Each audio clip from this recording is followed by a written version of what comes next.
Paneer versus Sasikala వ్యవహారంలో అన్నాడీఎంకేలో చీలిక తప్పదా? అధికార పార్టీ కుమ్ములాటలు ప్రత్యర్థి డీఎంకే తనకు అనుకూలంగా మలుచుకుంటోందా?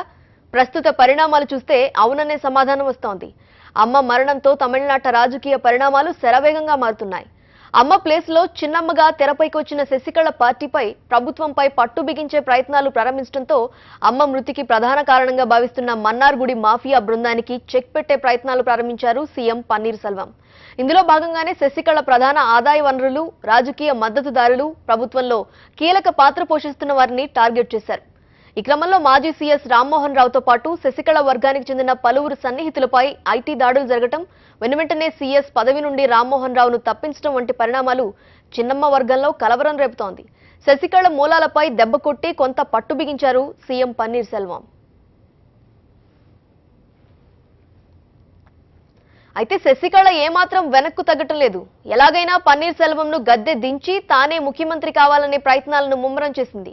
ఇప్పటికే కొందరు మంత్రులను తన వైపు తిప్పుకున్న చిన్నమ్మ పార్టీలోని మెజారిటీ ఎమ్మెల్యేలకు గాలం వేస్తోంది.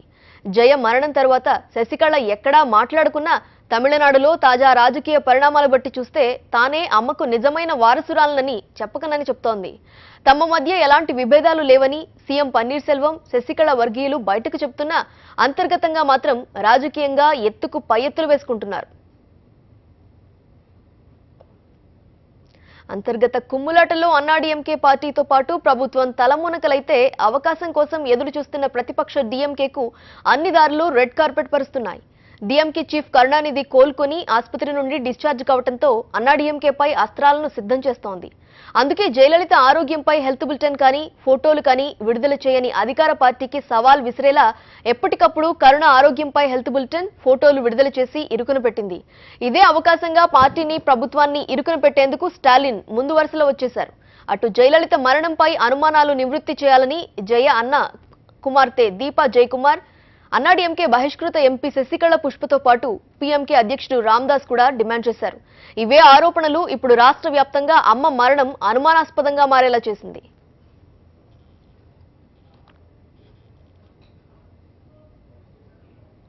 ఈ నెల 29న అన్నాడీఎంకే సర్వసభ్య సమావేశంలో శశికళకు పార్టీ బాధ్యతలు అప్పగించేందుకు సీనియర్లు ప్రయత్నిస్తున్నారు. ఒకవేళ శశికళ పార్టీ చీఫ్ అయితే పన్నీర్ సెల్వంకు పదవి గండం తప్పదని, అప్పుడు పార్టీలో చీలికలు ఏర్పడక తప్పదని రాజకీయ విశ్లేషకులు భావిస్తున్నారు. ఇదే జరిగితే డీఎంకే పార్టీకి మంచి రోజులు వచ్చినట్టే అంటూ ఆ పార్టీ శ్రేణుల్లో సంతోషం వెల్లివిరుస్తోంది. ఇప్పటికే పన్నీర్ సెల్వం వర్సెస్ శశికళ అంటూ గ్రూపులు కడుతున్న అన్నాడీఎంకే నుండి 20 మంది ఎమ్మెల్యేలు చీలిపోయి డీఎంకేకు మద్దతిస్తే మధ్యంతర ప్రభుత్వాన్ని ఏర్పాటు చేసేందుకు డీఎంకే వెనకాడదనే ఆందోళన కూడా తెరపైకొస్తోంది. మరి పన్నీర్ సెల్వం, చిన్నమ్మగా పిలువబడుతున్న శశికళ అంతర్గత రాజకీయాలకు ఈ నెల 29న జరిగే పార్టీ సర్వసభ్య సమావేశంలో సమాధానం దొరుకుతుందా, లేక ప్రత్యర్థి పార్టీ డీఎంకేకు లాభించేలా ఉంటాయన్నది అప్పటి వరకు వేచి చూడాల్సిందే.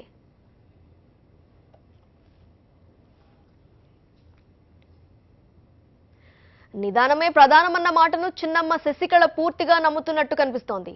పార్టీ సీనియర్, మధ్యస్థాయి నాయకత్వం సంపూర్ణ మద్దతు ప్రకటించిన పార్టీ నాయకత్వ బాధ్యతలు చేపట్టే విషయంలో ఆచితూచి వ్యవహరించాలనే ధోరణి ఆమెలో కనిపిస్తోంది.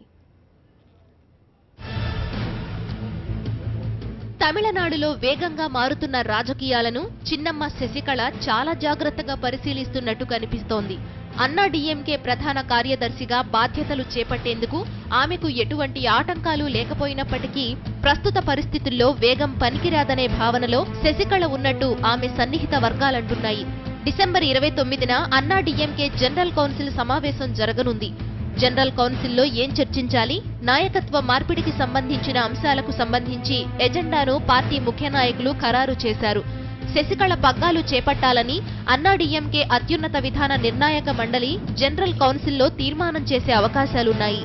ప్రధాన కార్యదర్శి బాధ్యతలు చేపట్టాలని అన్నాడీఎంకే ఇప్పటికీ నిర్ణయించింది. ఈ విషయంలో ఎటువంటి వ్యతిరేకత పార్టీలో లేదని అన్నాడీఎంకే సీనియర్లంటున్నారు. మరోవైపు చిన్నమ్మ ఏమాత్రం తొందరపడటం లేదని పార్టీ వర్గాలే అంటున్నాయి.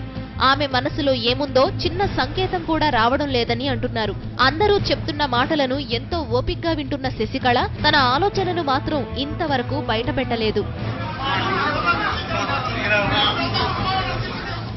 మరోవైపు బహిష్కృత ఎంపీ శశికళ పుష్ప తీరు అన్నాడీఎంకేకు ఇబ్బందిగా మారింది.